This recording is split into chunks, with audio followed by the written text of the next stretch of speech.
இன்று தர்மபுரி அரசு மருத்துவமனை மற்றும் அரசு மருத்துவக் கல்லூரி வளாகத்தில் ஒரு சின்னதாக, அதாவது நாங்கள் மருத்துவமனை டீன் அவர்களும் மருத்துவத்துறையில் இருக்கக்கூடிய அனைத்து துறை தலைவர்களையும் சந்தித்து ஒரு கலந்துரையாடல் மற்றும் ஒரு ஆய்வு என்று சொல்வதை விட இந்த இடத்த நாங்கள் எப்படி நடக்கிறது என்பதை பற்றியெல்லாம் நாங்கள் சுற்றி பார்த்தோம். முதல்ல வந்த உடனேயே நம்மளுடைய மதிப்பிற்குரிய டீன் அவர்கள் எங்களுக்கு எல்லா இடத்தையும் அவராகவே அதை சுற்றி காண்பித்தாங்க. என்னென்னா, எடுத்த உடனே எப்படி பேஷண்ட்டை செக்ரிகேட் பண்ணுறாங்க அப்படின்றது தான் ஒரு மிகப்பெரிய விஷயம். அதுதான் ஒரு துறையாக பார்த்து அனுப்ப வேண்டியது என்பது முக்கியமான ஒரு விஷயம். ஒருத்தர் அடிபட்டு வராங்கன்னா அவங்கள எங்கே அனுப்பணும், இல்லை ஒருத்தர் மூச்சு திணறி வந்தாங்கன்னா அவங்கள எங்கே அனுப்பணும், இல்லை அவங்க வயிற்று வலி பிரசவ வலி வந்தாங்கன்னா அவங்கள எங்கே அனுப்பணும் என்ற துறை வாரியாக பிரித்து அனுப்பக்கூடிய அந்த செக்ஷனை பார்த்தோம். அதுவே 3 விதமாக பிரிச்சிருக்கிறாங்க. ரொம்ப red zone, green zone, yellow zone அப்படின்னு 3 வண்ண நிறங்களாக பிரித்து அனுப்புகிறாங்க. அது இல்லாமல் தனியாக குழந்தைகள் நல்ல ஒரு மருத்துவமனை NICU, அதாவது நியோநேட்டல் யூனிட் ஒன்று இருக்குது.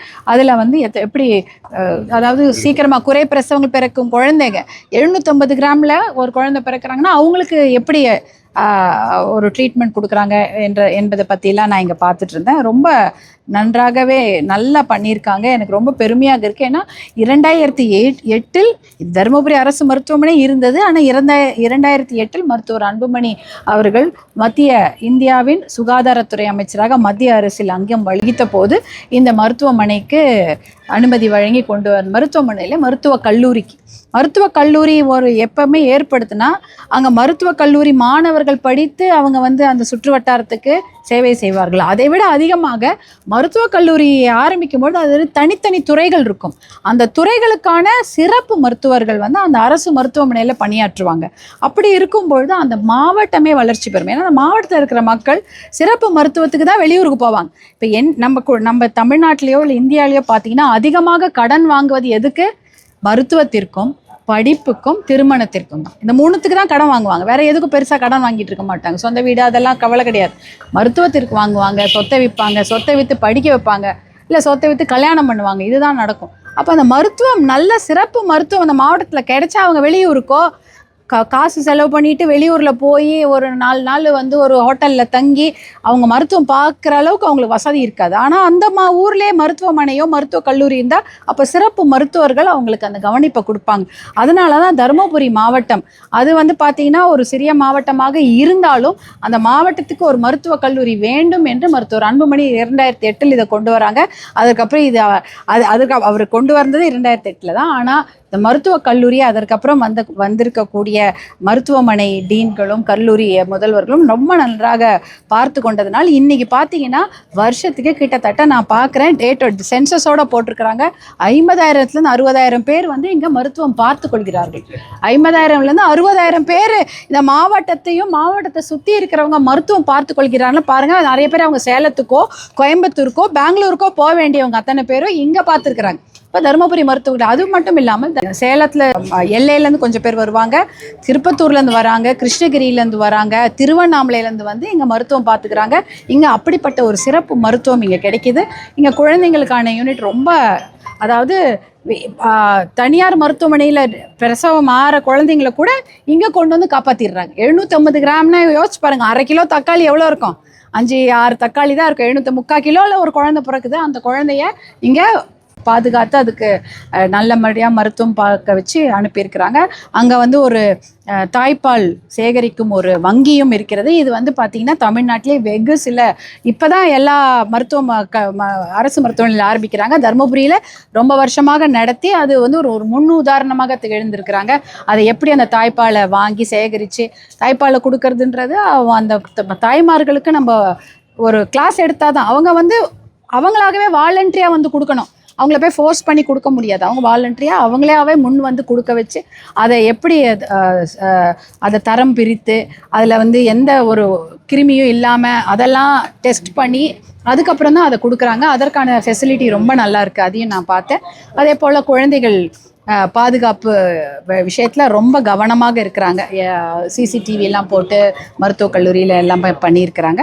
அதுக்கப்புறம் இப்போ புதுசாகி இந்த பக்கம் இப்போ இது மனநல மருத்துவமனை போன்ற விஷயங்கள் வந்து டி அடிக்ஷன் சென்டர் தருமபுரி மாவட்டத்தை பொறுத்த வரைக்கும் அதாவது மது பழக்கத்தால் அடிமையானவங்களுக்கு இங்கே மறுவாழ்வு ஒரு மையமும், அதே போல் ஏதாவது ஒருத்தர் மனநல பாதிக்கப்பட்ட ஆதரவற்றவர்களுக்கு ஒரு சேவை மையமும் இங்கே வச்சுருக்குறாங்க.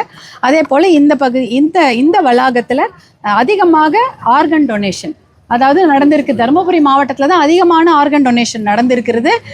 தருமபுரின்ற பேருக்கு ஏற்ற மாதிரி எத்தனையோ பேருக்கு உறுப்புகளை தானமாக கொடுத்த ஊர் இது. இப்போ எனக்கு இது ஒரு புது ட்விஸ்டாக இருக்குது. தருமபுரி மாவட்டம்னாலே அந்த காலத்தில் நம்ம என்ன சொல்கிறோம், உயிர் கொடுத்தது தானே. அதாவது ஔவைக்கு நெல்லிக்கனியை அரசர் வள்ளல் அதியமான் கொடுக்குறாரு. எதுக்கு? நிறைய நாள் நீங்கள் வாழணும், அந்த அம்மாவுடைய சேவை தமிழ்நாட்டுக்கு தேவை என்பதற்காக ஔவையாருக்கு வந்து நெல்லிக்கனியை கொடுத்து அவங்க நிறைய நாள் வாழணும்னு கொடுக்குறாங்க. இன்றைக்கி அதே போல் ஒரு சேவை தருமபுரி அரசு மருத்துவமனை செய்து கொண்டிருக்கிறது. பாருங்கள், அதிகமான ஆர்கன் டொனேஷன் இங்கே வந்து ஹார்ட் அதாவது இருதயம், இது கல்லீரல் சொல்லுவோம், அது லிவரு, அப்புறம் வந்து கிட்னி, கண்களுக்கு தானம் போன்ற எத்தனையோ விஷயங்களை இந்த மருத்துவக் கல்லூரியில் வந்து அதுக்காக கொண்டு வந்து மற்ற ஊருக்கு அனுப்புகிறாங்க. இது ஒரு மிகப்பெரிய விஷயம். இது தருமபுரி என்ற பெயரை தருமபுரி அரசு மருத்துவமனை அதை காப்பாற்றி இருக்குது. இது மாதிரி நிறைய விஷயங்களை இன்றைக்கி நான் பார்த்து தெரிஞ்சுக்கிட்டேன். இங்கே சிறப்பு இன்னும் 2-3 விஷயம் வந்து அதாவது தேவையான சூப்பர் ஸ்பெஷாலிட்டி இதை இன்னும் எப்படி நவீனப்படுத்துறது, இன்னும் எப்படி இதுக்கு இன்னும் பெரிய அதிநவீன உயர் அரசு மருத்துவமனையை கொண்டு வருவது எப்படி போன்ற நிறைய தகவல்களை வந்து நம்முடைய மதிப்பிற்குரிய டீன் அவர்கள் எங்ககிட்ட சொல்லியிருக்கிறாங்க. அதற்கான முயற்சிகளை நானும் மருத்துவர் அன்புமணி அவர்களும் கண்டிப்பாக தொடர்ந்து எடுத்து தருமபுரி அரசு மருத்துவக் கல்லூரிக்கு தேவையான அடிப்படை வசதிகள் நிறைய இருக்குது, இருந்தாலும் அது அதிநவீன சிறப்பு உயர் மருத்துவமனையாக அதை மாற்றுவதற்கு வேண்டிய அத்தனை விஷயங்களும் செய்வதற்கு தயாராக இருக்கிறோம். அதை பற்றிய டிஸ்கஷன் இனிமேல் தான் நாங்கள் பண்ண போகிறோம். நன்றி நன்றி. தமிழ்நாடு அரசு டெல்லி கர்நாடகா சார்ந்தவரை நியமிச்சிருக்காங்க. நம்மளுக்கு ஏற்கனவே மேகதாதுல மிகப்பெரிய ஒரு பிரச்சனை இருக்கு. அவர் எப்படி மேகதாது பிரச்சனை நம்ம சார்பில் பேசுவாரா? மருத்துவர் அன்புமணி அவர்கள் அதற்கான ஸ்டேட்மெண்ட்டும் கொடுத்துருக்காங்க. மேகதாதுக்கு நமக்கு ஆதரவாக பேசக்கூடிய ஒருத்தர் இருந்தால் தான் நமக்கு நல்லா இருக்கும் என்ற ஒரு தகவலை தான் சொல்லியிருக்காங்க. ஏன்னா மேகதாது பிரச்சனை பெரிய பிரச்சனையாக தான் இப்போ இருந்திருக்கு. அதனால் அந்த மேகதாதுக்கு ஆதரவாக யார் பேசுகிறாங்களோ அவங்க தான் டெல்லி பிரதிநிதியாக போகணும் இல்லைங்களா? அந்த விஷயத்தை நம்ம கவனமாக கையாளணும். நன்றி.